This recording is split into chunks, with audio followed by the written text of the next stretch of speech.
Hello, everybody. I'm Candid Frank Stanisci, and welcome to Candid Frank Live, the Spanglish World Network on Zingo TV. Channel 250 is where you find us. Please remember to download the Zingo TV app at the respective app stores for iOS and Android devices. While you download, make sure you rate and leave a comment. Both apps are absolutely free. Zingo TV is available on Google Chromecast, Amazon Fire TV sticks, Roku sticks, and also on smart TVs 2016 forward. Now joining me, the one, the only, the guy that helps me air all our views here, Aaron. Aaron, how's it going, buddy? Going well. How's it going with you, Frank? Oh, Good, huh? I'm disappointed, Layla. Never mind. Let's get to that a little later.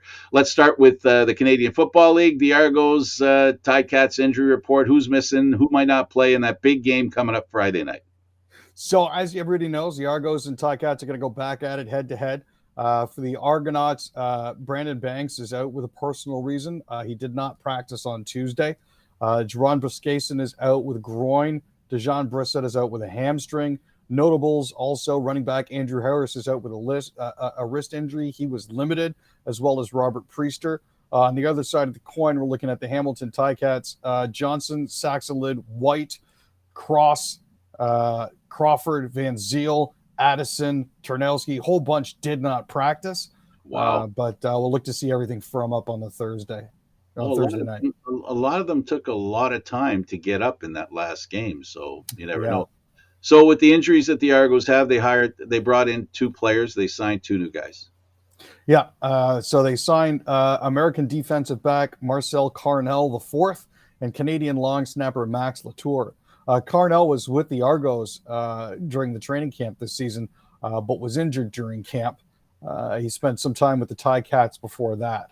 So they've also released American quarterback Khalil Tate. Yeah, that's why they brought in another quarterback. They Yeah. really are having trouble with the number two and number three quarterback and on their team over the past few years. They need that's how badly they need Macbeth to be a good quarterback. They really don't have another way to go.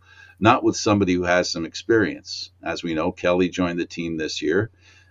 He's had a couple of reps, but really long before he should have. So yeah, the Argos have some work to do.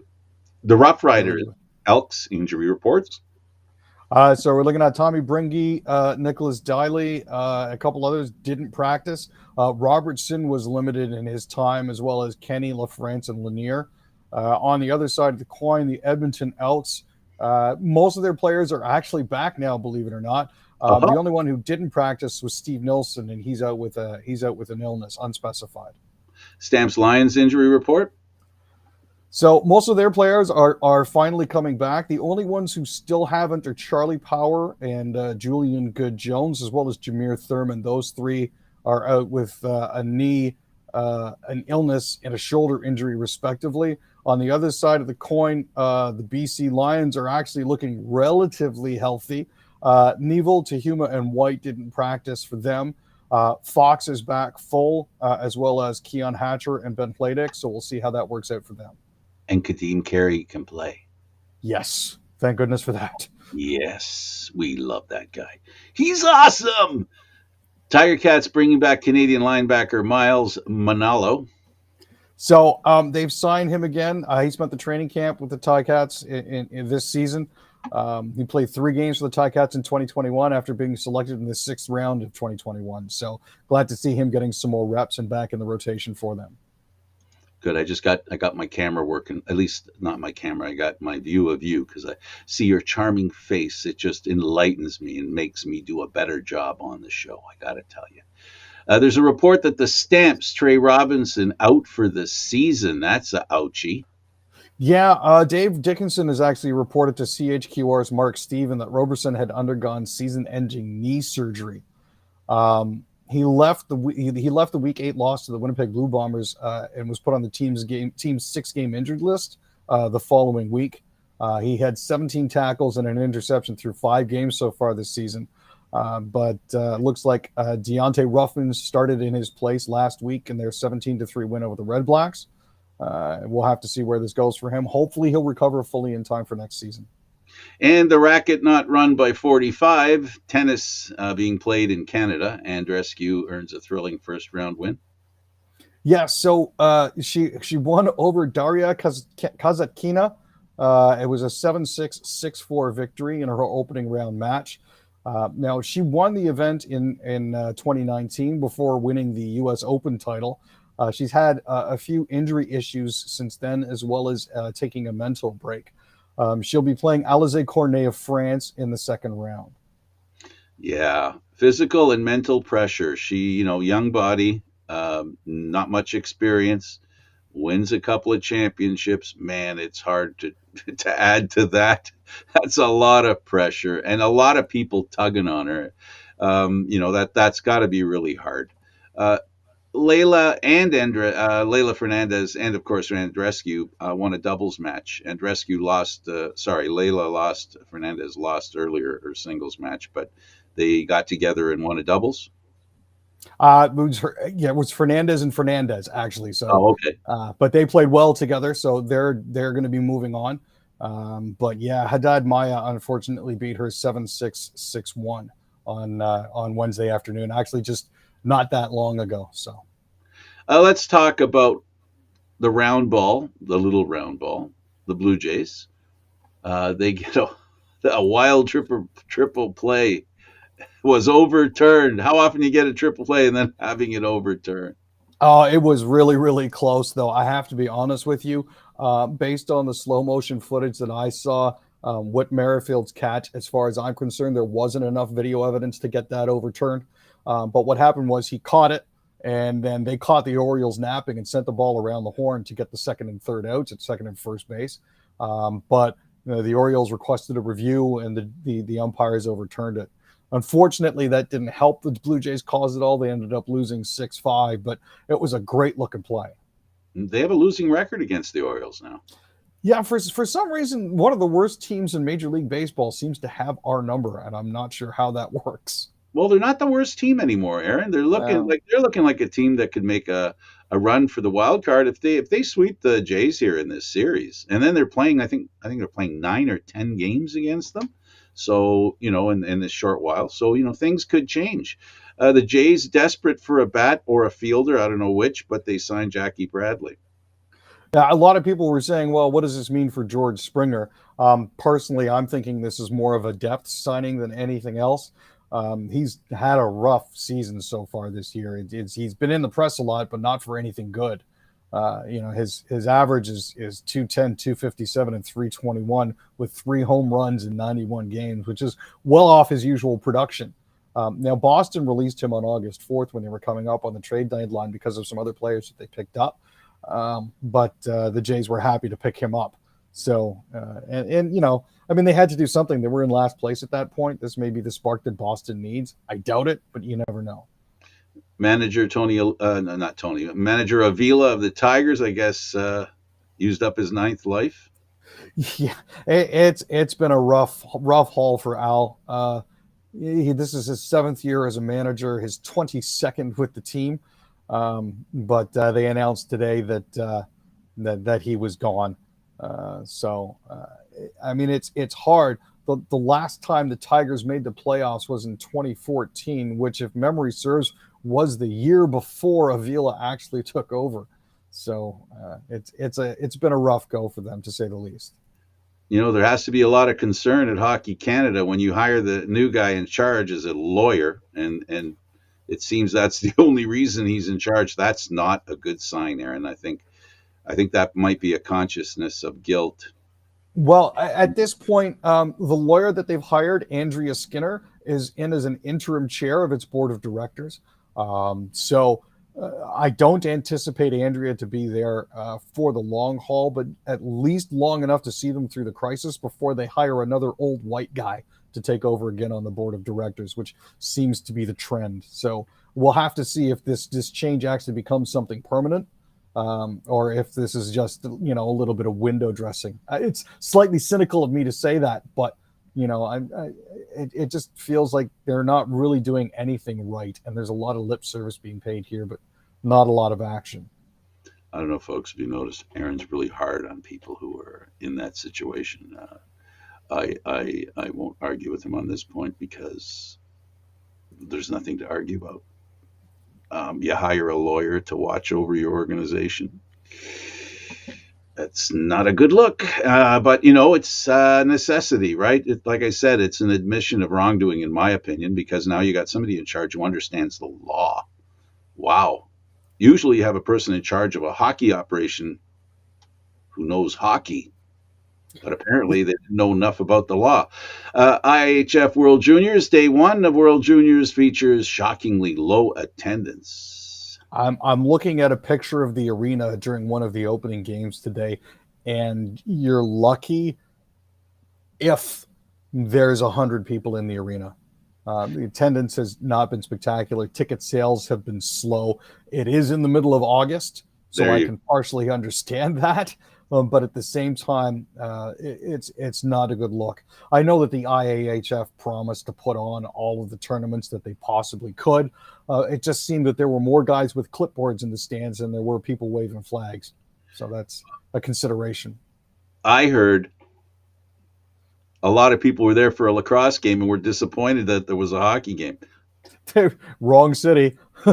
that's up the road. Let's go over the NHL and wow, this one is if there was a guy during his hockey career was tested emotionally, physically, continuously. Are there any other Lees that I can viciously? I think I could throw in there too. Börje Salming survived being the first Swede to play in the National Hockey League. He was the beginning of the inundation of, Swedish players coming to play in the National Hockey League. This guy is a class act. The guy never complained once. There are pictures of him, how he stopped a puck. Everybody's seen all the stuff about Börje, one of the greatest Leafs of all time that deserved to win a cup. Unfortunately, he played in an era when Ballard was the boss, and he didn't know how to make a winner. No. He played almost 1,100 games with the Leafs, 1,099 to be exact, and actually ranks fourth amongst the team's career scoring leaders with 768 points. He's 71 now. He's currently receiving treatment in his home country. There are actually currently more than 800 people currently living with ALS in Sweden. I know that sometimes the disease is rapid onset, but he's got about 2 to 5 years at least. And honestly, at this point, one of my hockey heroes growing up, my heart goes out to him and his family. Thoughts are with them at this point in time. He was a shining light for the Maple Leafs when there wasn't a lot to cheer for. And the resiliency and the strength that he showed during his NHL career, especially with the Maple Leafs, I think will serve him in good stead as he fights ALS. A sad reminder that athletes are human. Yeah. The Hurricanes, they re-signed Necas Pacioretty to have surgery. Yeah, so Marty Necas has been signed to a 2-year, $6 million contract. This is good because they were looking to re-sign him. He gets $2.5 million next season and $3.5 million for the 2023-2024 season. That keeps the young forward with the franchise that picked him in 2017. Max Pacioretty, who came over from Vegas, will have surgery for a torn Achilles tendon and is going to be facing a 6-month recovery. It's going to be a long road for him. But at this point in time, they do expect him to recover fully and be with them for the second half of the season. August, September, October, missed 5 months in September. He should be back by the All-Star break. November. Thanks. I ran out of fingers. Okay, so I was just kidding. I was hoping you'd kick in. Here we go. The Rangers named defenseman Jacob Trouba captain. Yeah. Now, Trouba was a first-round selection by Winnipeg in 2012. He came over to the Rangers from the Jets in 2019. I guess they feel that in the last 2 seasons, because he was the A, he had finally earned it. He's the 28th captain in franchise history and the first since they traded Ryan McDonough back in 2018. So, I mean, there were other people that were expecting other people to get the nod. But as it currently stands, he's actually one of 3 defensemen in the league who are currently captains. The other 2 are Jared Spurgeon in Minnesota and Roman Josi in Nashville. He's the 12th defenseman to serve as a captain in Rangers franchise history. You know, that This is a real sad one for those of you that follow the Oilers. Anybody who followed the National Hockey League, you'll remember there was a young lad who was the Oilers super fan. The team really uh, fawned over him. His name was Ben Stelter. He died at age 6. Yeah, 2 months before his 5th birthday, he was diagnosed with glioblastoma, which is a form of brain cancer. After meeting with the Oilers, he quickly became a motivation for them, and they actually flew him around with them during their 10-game winning streak, with him present. It's unfortunate that he's lost his battle, but as the Oilers Twitter account said, "Play La Bamba, baby." Our thoughts are with his family right now, and we wish them all the best. It's got to be tough. And not to minimize his life and death, but there are a lot of children who suffer that cancer doesn't just pick on people who are older. It picks on younger ones as well. And we talked about the great life that Salming had. This young lad never had a chance to have a great life, but he did have a great year with a team that he loved. The Bruins finalized 1-year deals with Bergeron and Krejci. So the two thorns in the Maple Leafs' paw are finally coming back as well, right? And we call him Crikey. So Krejci and Bergeron are back on 1-year deals. They got Bergeron back for 5. It's $2.5 million in guaranteed salary and $2.5 million built into the deal if you manage to appear in 10 games. Similarly, they got Krejci back with a $3 million deal, and it's $1 million in base and bonuses, making up the other $2 million if he manages to make it into 10 games as well. So they're back, not with any sense of malice, but I hope they're not around for the playoffs. Serena Williams. So she's announced her retirement from tennis. She's been doing well so far. We'll be able to catch her tonight. Serena Williams is going to be playing Belinda Bencic of Switzerland. Another late night? Holy mackerel. Game starting at 7. Holy mackerel. Yeah. So, but as it currently stands, she owns 73 WTA titles, and she'll be turning 41 at the end of September. Now, she has said that she wants to retire to spend more time with her children. So I can understand that, spend more time with her family. So all the best to her. I really do hope that she does well in the tournament. But if she plays Bianca Andreescu in the finals, I'd like Bianca to win. Judge rules 3 LIV players will not be permitted to join FedEx Cup playoffs. You can't. Yeah, this is the players that joined the exodus to the Saudi Arabian League. The U.S. District Court Judge Beth Labson Freeman. There we go. Easy for you. That's a mouthful. Said Taylor Gooch, Hudson Swafford, and Matt Jones, who were seeking a temporary restraining order that would permit them to compete in this week's tournament, were told that no. The players, unfortunately, had not proven that they would suffer irreparable harm if they were not permitted to play. So basically, you didn't manage to convince me that you were going to be disadvantaged enough to play. So you're not going to play. The suspension stands. Department of National Defense is planting trees at military housing sites, which is a great idea. They help in the summer and the winter stop the wind and cause some shade. So, it's the gift that keeps giving, trees are. Yeah, the federal government and the DND is actually looking to plant about 14,500 trees. They're going to be going up in military housing sites over the next 5 years as part of the federal government's 2 billion trees program. Starting later this year, nearly 8,000 trees are going to be planted in Wainwright, Moose Jaw, and Dundurn. So that's part of it. But this is as part of an effort to transition the Department of Defense to a net zero carbon and build climate resilient operations. How hard is it to put sprinkler heads in trees? Hey, as long as you can run the line up there and you don't nail them up with copper nails, you're good. I mean, it's Canadian government. I'm surprised they're not putting them. Just kidding. All right, stop, Frank. Jeez. Canada, CRA says it has $1.4 billion in uncashed checks sitting in its coffers. Come to think of it, I think I didn't collect. Well, there are currently about 25,000 Canadians this month who are going to be getting e-notifications about uncashed checks.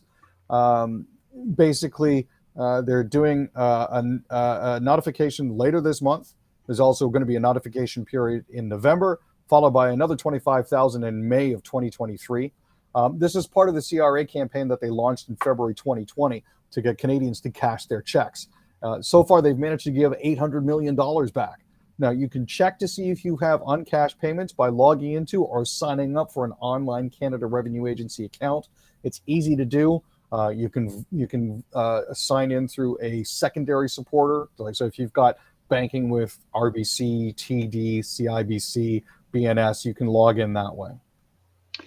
Halifax Refugee Clinic receives $684,000 increase in annual funding.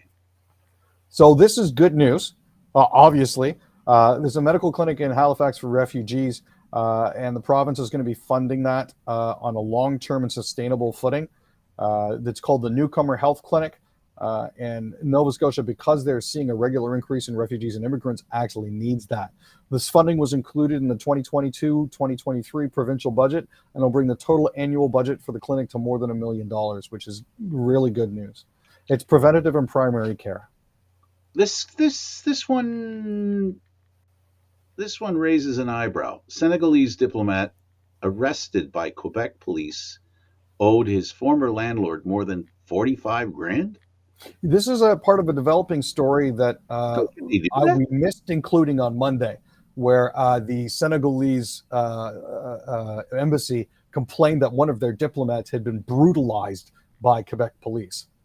So this follows on to that. Apparently, there was a reason. He was resisting arrest, and Omo Kalsoum Sal had to pay his former landlord more than $45,000 for damage to a furnished home that she occupied from November 1st, 2018 to October 31st, 2020. She caused flooding that led to structural damage, and that her use of the property forced its owner, Michel Lemay, to actually replace most of his furniture. So the damage that was caused by this diplomat has been documented. Now, Labrador awarded LeMay $13,500 for structural damage and $23,000 to replace furniture, but Kalsoum Sal never actually paid for it. So that's the reason for her arrest. Otherwise known as a diplomat. Pretty much. Just saying. I'm on the side of the Quebecer.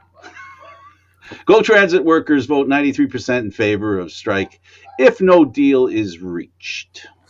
Right.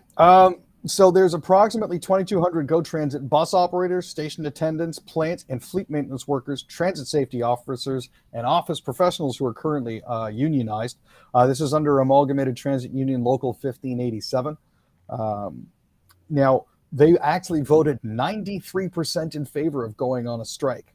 These individuals have been working without a contract since June 1st.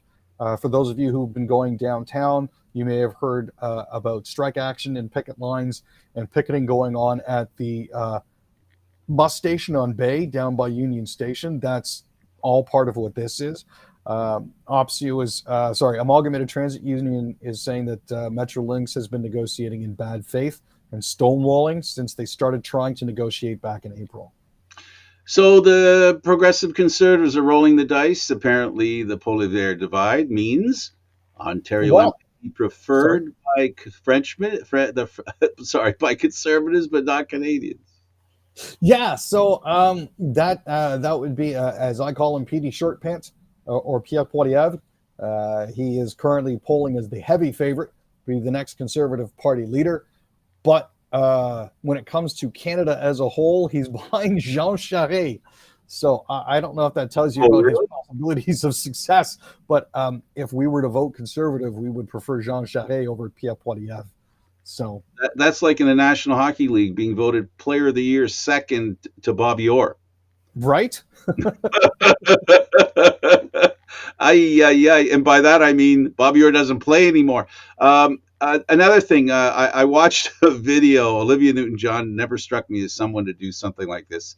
There's a video about, I guess it's a movie or a skit or something, where this guy named Richard walks into a bar and she starts singing to Richard. She said, "Your name is Richard, but you look like a dick to me." I send that out to the Senegalese diplomat. You got to check it out. It's something I never expect from Olivia Newton-John. Wonderful. Thanks, Aaron. Thank you, Frank. He's Aaron William Freeland. I'm Candid Frank Stanisci. Thank you for watching the Candid Frank Live. Aaron Mondays, Wednesdays, and Fridays at 6 p.m., please. This show can also be heard on the Spanglish World Radio Network, so watch it. For Candid Frank Live, other news and entertainment sports programming we offer, please, again, because I'm polite, check out SpanglishWorld.ca. Spanglish World. Watch it, hear it, read it, download it, and live it. Ciao for now.